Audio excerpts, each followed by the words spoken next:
Hello and welcome to the Capital Gains Tax Solutions podcast, where we believe most high net worth individuals and those who help them, they struggle with clarifying their capital gains tax deferral options. Not having a clear plan is the enemy, and using a proven tax deferral strategy such as the Deferred Sales Trust is the best way for you to sell your cryptocurrency, high-end primary home, real estate, or save a failed 1031 exchange so you can create and preserve more wealth.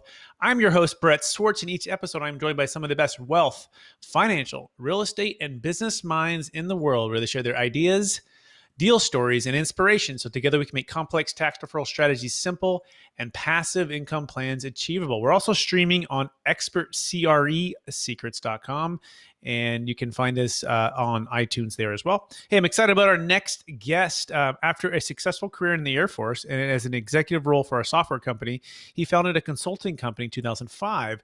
The Great Recession brought some turmoil around 2009, and which kind of helped him transition into real estate, where he now helps people create and preserve our wealth by buying 1 to 4 unit complexes throughout the United States and other locations. Please welcome to the show with me, Dr. Axel. Dr. Axel, how are you doing today? Yeah, very good, Brad. Thanks for having me.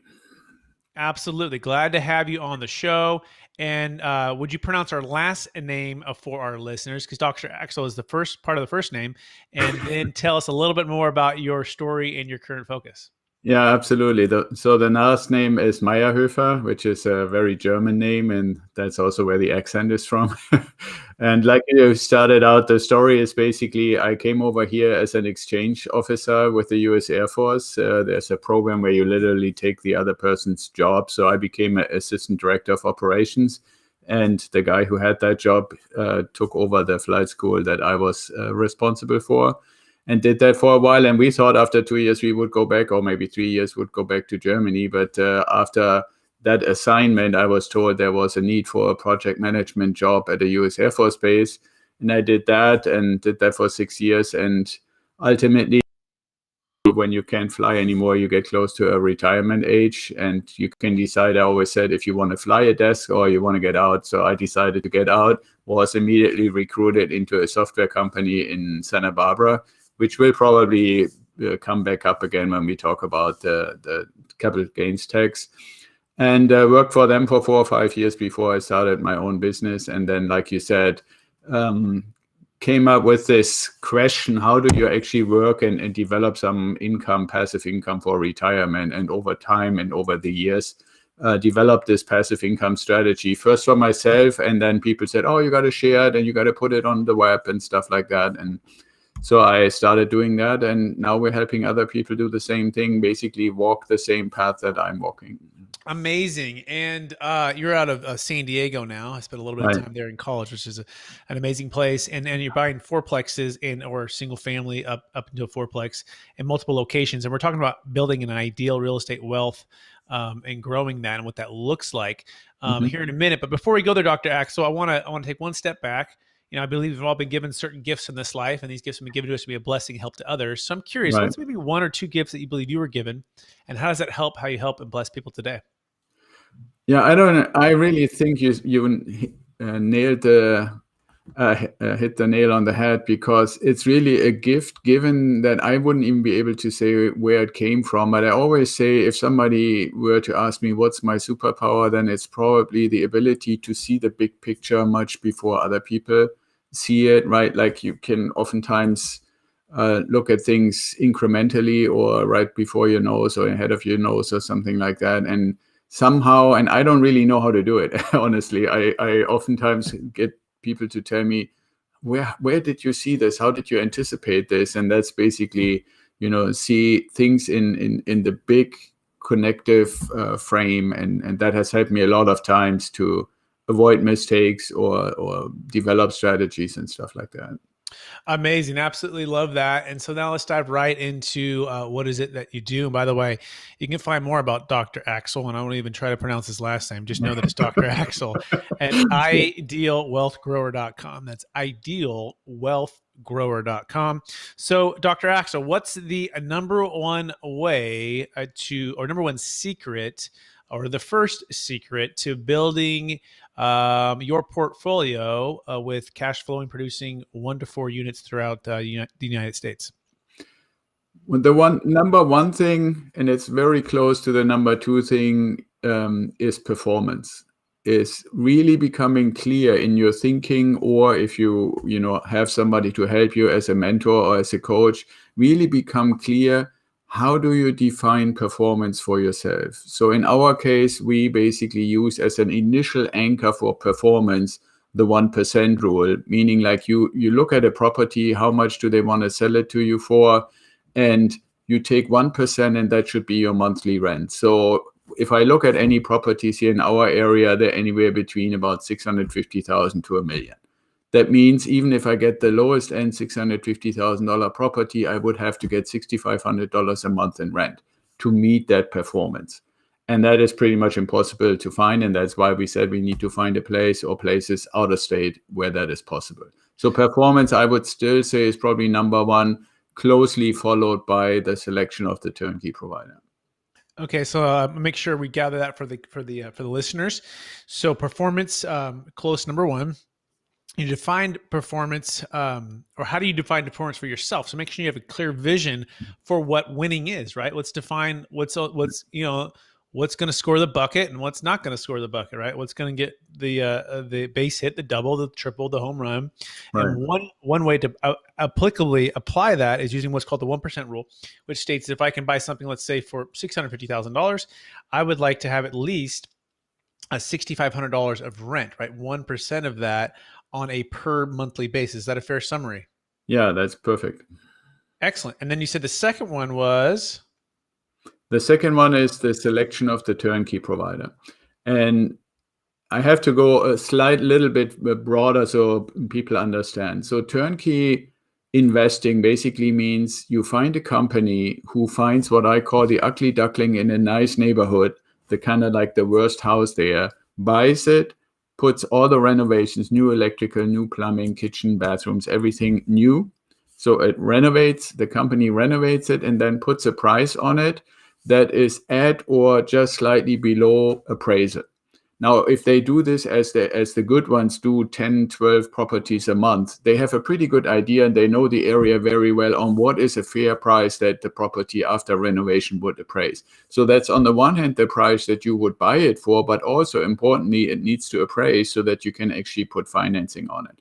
But here comes the real important component and why I say it's a close number two to performance. And that is that exact same company that found the property, renovated the property, sells it to you after it appraised at the sales price or slightly below. They also need to be the ones who manage it for you. And that is because there is a very important dynamic. And you can ask yourself, any of your listeners and viewers can ask themselves, if you were asked to fix something, and you know that after you fix it, shortly, a few months after that, you will be responsible to maintain it, because the person who owns it would not be there all the time. Then you fix it in a way that you have as little work as possible with maintaining it versus fixing it and selling it and never seeing it again. So picking turnkey providers who are actually doing all these steps, finding, renovating, putting a fair price on it and manage it, that's the number two top priority. Wow, Dr. Axel, you put that so well. And I'm going to make sure I encapsulate this because, I grew up in the Bay Area with my dad, part of my life, and we'd build these, custom homes, room additions, and construct them, right? And he'd always say, don't move bricks twice, right? And make sure that whatever we're doing in a way that's going to get top dollar too. But you're even taking another step forward. And if we had to still manage those properties afterwards, that we're going to have a higher level of care and responsibility to make sure that we're not having to fix it again. Is that a fair summary? Yeah, absolutely. Especially if you think about the things of daily life that we are all encountering, right? Like if you were to say, okay, I fix it so it looks good, it feels good, it works fundamentally, you could go and get any kind of the cheapest appliances, for example, that are on sale and put them in. And you know they will be doing okay probably for the first year.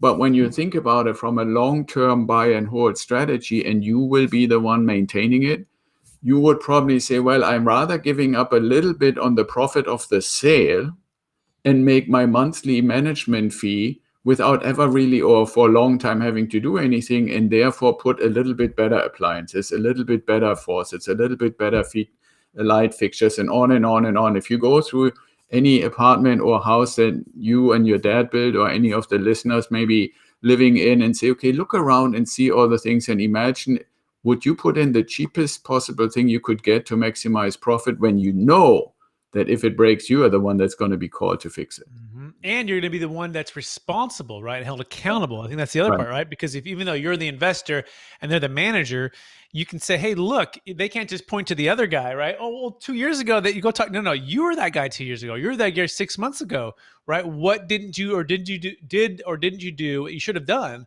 And if you're not doing that again, then I'm not going to buy this next property from you. Is that a fair summary too, Dr. Axel? Yeah, absolutely. And there's one thing, from this big picture thing that you asked me about as kind of like a God-given gift in a sense, that I recommend is, if you are the investor, the purchaser of the property from the turnkey provider, or if you're doing this on your own and manage it on your own, I would strongly recommend, as one little wrinkle, trick, whatever you want to call it, is for each one of the things that use any kind of utility, so anything that uses gas, uses electricity, uses water, always when you purchase it, or when the turnkey provider purchases it on your behalf, so to speak, get the extended warranty.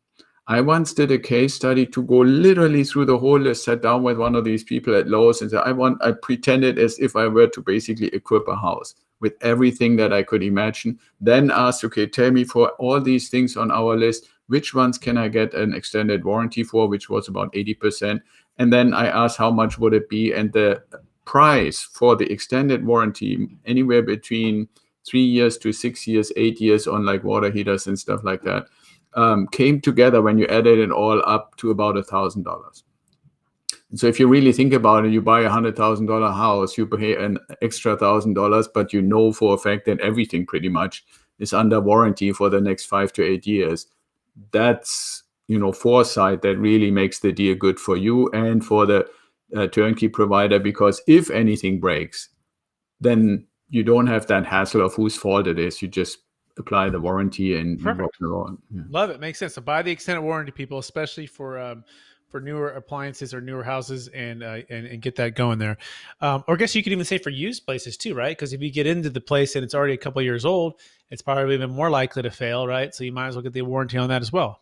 Yeah, exactly. Well, and what we are buying is basically a fully renovated property or a build-to-rent property. So in both cases, that would apply. But if somebody says, well, even for your own house, I would say, if you step away from the investing perspective or the capital gains management perspective and say, what would I do for myself? For everything we buy that we put in the house or replace in the house, always spend. And I mean, the deal at Best Buy, they always say, do you want the extended warranty? It's $9. By the way, is there like a warranty company you need? You use that your go-to one for this kind of stuff, for home stuff? Do you have one? No, I'm not. I mean, I'm not doing it myself. And the turnkey providers I work with, they buy so much volume that they basically get the warranties from whoever the suppliers are. So again, back to them. But it's a matter of if you don't tell them, they wouldn't do it, right? Yeah. So I've actually encouraged our turnkey providers to consider it, not just for me because I'm asking for it, or for any of my clients who I send to them. Perfect. But in general, right? Like, why wouldn't you do it? It's nicer for them too, because then, it's not a fight with the investors all the time. Very good. Now let's go into a live deal. What's the last deal you just bought? Is there one you bought last week, last month that we can kind of break down and dissect? Well, probably one deal that is most interesting is a little bit ago, was in January 2020, a deal in Dayton, Ohio, that I originally wanted to purchase with the financing as part of a 1031 exchange. And ultimately ended up having to buying it cash because I couldn't wait within the 180 days for the financing. I got the financing for the other 8. I bought 9 at a time. 8 got financing. The last one, for some circumstances, somehow took longer. And I said, okay, well, then in that case, you just buy it. So let's do the stats. What was the purchase price? The purchase price was $79,900. Okay, so let's call it 80,000. Yeah. And was this turnkey? It was turnkey. Yeah, it was one of those, like I said, ugly ducklings, and it rented for $825 a month. $825 a month, excellent. And they redid everything. They redid the electrical, the flooring, the dual pane windows, roof. Yeah, and the reason I picked that one is they would have done even more. It's kind of probably going to sound a little funny to you, Brett, but when I visited, and this is actually another little tidbit that I always advise. I know pandemic was a little tricky, but if at all possible, take a look at what you buy. Yeah. Right. So I went there and looked at it at the end of 2019 when it was in the middle of renovation. And they wanted to do the typical thing that you see in a lot of flip properties these days. But when I walked in with a guy from the Turnkey company, I saw that it appeared to be reasonably good shape hardwood floors. But more importantly, it had, and you may have seen this in these older houses, these kind of dark wood frames around the windows, dark wood frames around the doors, dark wood French doors with glass in it and stuff like that. And so I just said, hey guys, what are you planning to do with it? And they said, oh yeah, we renovate everything. Don't worry, it will be like new. I said, hold it. This stuff really has character. And so I want you to check this, get somebody who knows their stuff about wood, check it, and if it's good, then renovate it, meaning like, grind it or basically clean it up, put sand it, refinish it, sand it, refinish it, and so forth. And so for about half of the house, the floors were salvageable, got refinished, and then all these frames, all these French doors, and that's why you might say, wow, you got more than 1% in rent. There were literally, when the house was first available to look at, there were 10 people who wanted to rent it, and they bid each other up on the rent because it was different. It wasn't the cookie cutter gray wall. Yeah, you saw it outside the box, right? It had a little more character, had a little more customization. Right, exactly. Love that. I think it's a great point. Make sure as much as you can, you think before if you're building something or renovating something, think about what the consumer or the tenant might want. Okay, so what was the down payment for this $80,000? Or you say you bought it cash? Well, in this case, I bought it cash and then put refinancing on, so it was basically $16,500 in down payment. Okay, so you refied back out and you kept about $16,000 in, or $17,000 in. Let's just call it that. And and the interest rate on that was what? Interest rate on that was 4%. 4%. Excellent. Okay, great. Excellent. So now you're cash flowing, you're getting the depreciation, right? You're holding on to it. And then what's the plan? Are you gonna hold it for 5 years, 3 years, 10 years?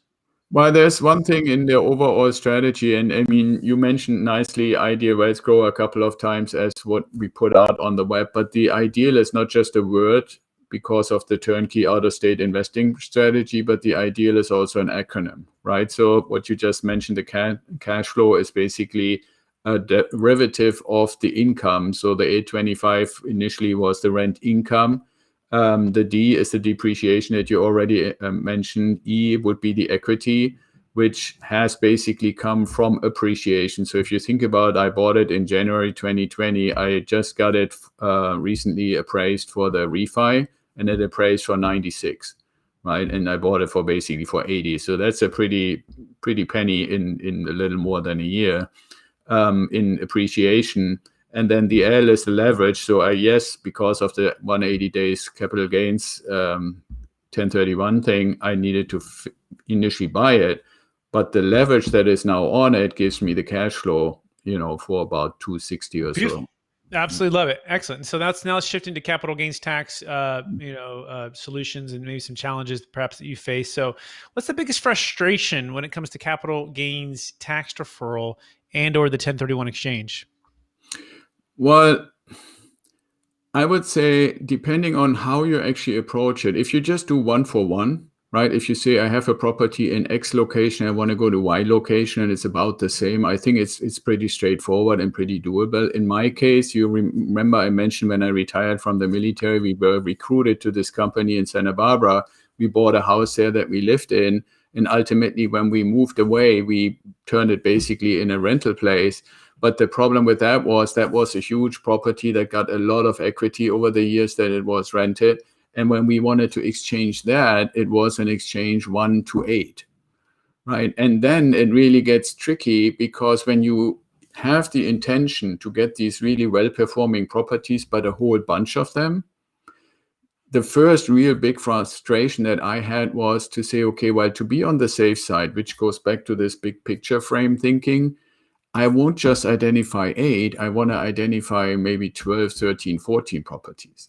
And you run into the issue that, yes, you need to identify them within 45 days, which is not really that big a deal, but you cannot, or you typically with that many, you don't close next month or 2 months later. So whoever is allowing you to put it on the identification list needs to be willing to say, okay, I know that not 100% of those on the list are actually going to be bought. And especially now, I mean, at the time, and I did this in 2018, 19, there was, at least it appeared to be, more supply than now. I mean, there's basically no supply now. Right now, I couldn't imagine that somebody would have even allowed me to put 13 or 12 on the list.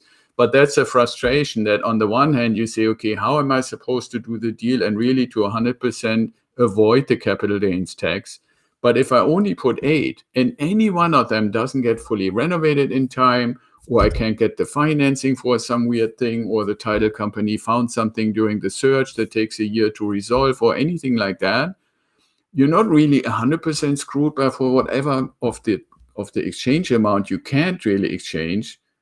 Well, then you pay the tax that you're actually trying to avoid, right? And that's a little bit of a frustration, that this identification issue, even when you apply the 200% rule, sounds easy, but as soon as the deal gets a little bigger and a little bit more diversified, it is something that you really need to stay on top of. And I have to say, I learned a ton when I went through that. Yeah, I know you will. And sometimes it's learned the hard way, right? With all those nuances. We call that the shotgun wedding, Dr. Axel, right? You had to get engaged in 45 days and you got to get married within 180, and you're rushing around and you're trying to get debt, and you're trying to find properties and identify and close, and it can put people in a tough position, right? And it's not easy, right? And you're dealing with lots of wealth and lots of consequences with tax of 30 to 50% in depreciation recapture and capital gains tax if you're not executing, right? So we do have a solution for that. For those who don't know, it's called a deferred sales trust. It can actually save a failed 1031 exchange. It actually works for cryptocurrency, primary homes, businesses as well.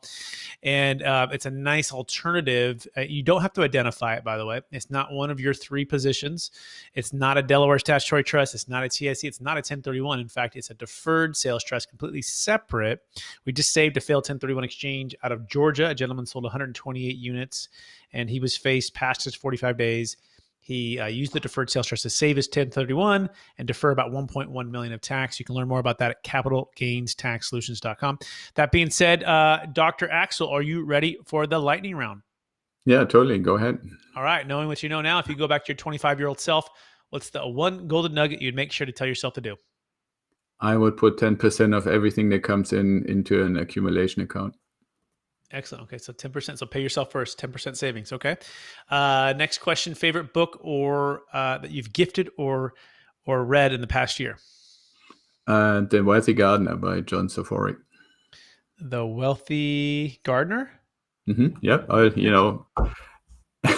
As a grower, I have to read gardening books, That's cool. I just want to make sure I got that right. I want to write that one down.